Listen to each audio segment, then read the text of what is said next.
Good morning and welcome to Monday Morning Messages.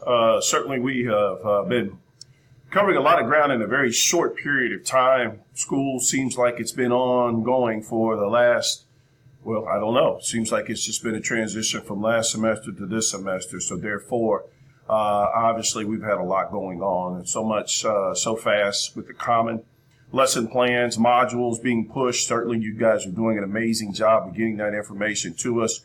Ms. Blair, Mr. Graham, Ms. Woodruff, and myself are all looking and combing through your common lesson plans, and certainly you're doing a good job of adding it to the Google Drive, and that's what we want, because when we have observations, what is taking place is that we're having people from central office, our career coaches and college coaches and all these other coaches, in addition to the people aforementioned here in the building, are looking at your lesson plans, and then we're able to make sure that when we go into the classroom that everything is lining up in a manner that you've suggested that you're going to present information and how you're going to assess it, etc. That being said, we've been in classrooms for the past couple of weeks, and you've seen we've been looking at learning targets, student engagement, formative assessment. Those are the three pillars that we're really putting a concentrated effort in looking and making sure that we have clear learning targets, I can and will do statements. In addition to that, how are your students engaged in your class? Are they taking notes? Are they working collaboratively in groups?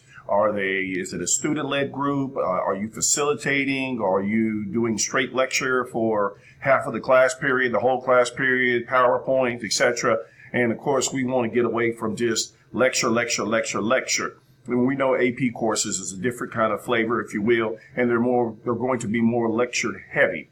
Although we certainly want to be able to have students doing research in addition to being able to collaborate, debate, productive struggles going on within groups, et cetera, because we want to equip our students with those skills as well.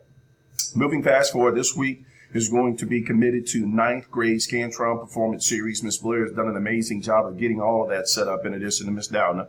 And we want to make sure that if you are teaching ninth grade students this week, that you are conscientious of making sure that they understand what's on that assessment, and more importantly, what they can do in an effort to perform well on this assessment. Obviously, getting a good, nice rest, eating, being very focused in what's going on in that actual assessment.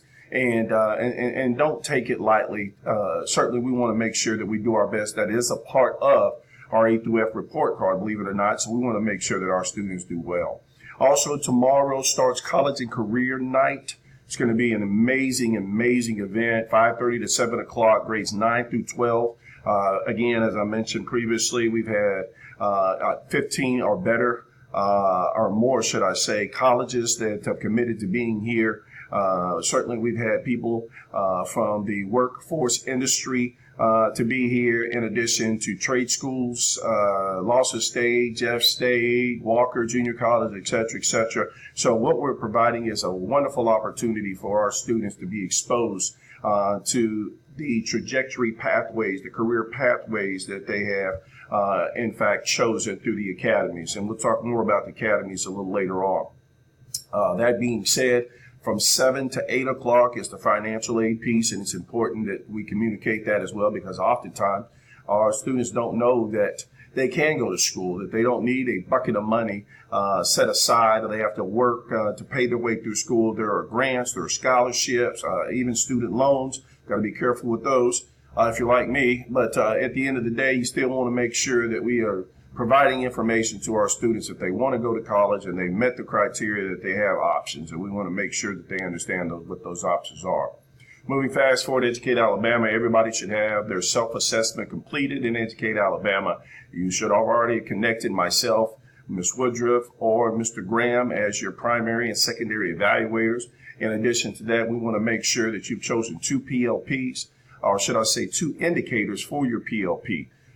Certainly, if you're already doing work, if you're already in school, or you're already doing work in a workshop or a committee, or et cetera, just align what indicators that will certainly, hopefully, connect. I think that Ms. Goggins has done an amazing job. She said 2.8 in her mind should be a one that we look at as a school-wide. I'm totally fine with 2.8 being a one that we should look at school-wide, which concentrates heavy on formative assessing, making sure that we're understanding what information our students are gaining as a result of our high quality, rigorous assignments, lessons. And so therefore, if you want to choose 2.8, I strongly recommend it in addition to one other. So let's make sure that we get that in as soon as possible so we can meet and do sort of the pre-observation work that will take place as a part of Educate Alabama. Also, everybody should have their child abuse mandatory reporting training done and certificate turned in to Ms. McNew, in addition to Lee versus Macon, which of course has been a part of education since I can remember. Make sure that we get that as well. I want to shift gears for a moment. We need to talk about visibility and we need to talk about classroom management, not for all, but for some. The reality is when we go in and we're doing some of these observations, we're still seeing students on their cell phones. We're seeing cell phones charging in the classroom. Folks, that's a no-no. We're not allowing students to charge their cell phones in our classroom. My goodness gracious, this is not the airport or a transpo hub where we got these charging devices for students. That's not what we're operating here. We're not operating a scenario where kids are, again, using cell phones as pacifiers. I've seen a lot of you that are using the cell phones for technology, instructional purposes, and that is perfectly fine. That's exactly what we want to see them for. But we do not need to see them for pacifiers, and we do not need to see them being charged in our classroom, folks. It's a distraction. Let's keep the main thing, and that's quality instruction and making sure that our students are engaged in what it is you're teaching and that we're assessing in a manner that we know that they've got it. That's what we have to do. So if you have any questions about anything that I'm saying, then please feel free to walk in and let's have a conversation about it. You can also talk to either of the administrators.